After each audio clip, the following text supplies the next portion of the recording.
Ғали Мақатаев, үш бақтым. Ең бірінші бақтым халқым менің, соған берем ойымның алтын кенін.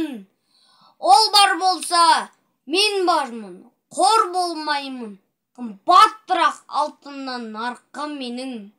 Ал екінші бақтым тілім менің, тас жүректі тілім мен тілім дедім.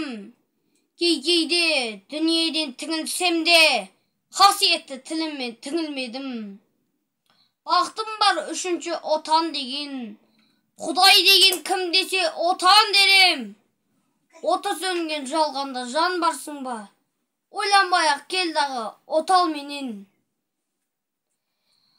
Түтін түтет өс өрбі көгере бер, немерелер көбейсін шөберелер.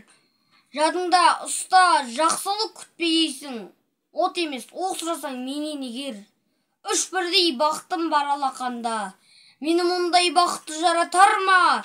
Үш күн нұрын төгеді аспанымнан, Атырау, Алтай, Арқа, Алатауға.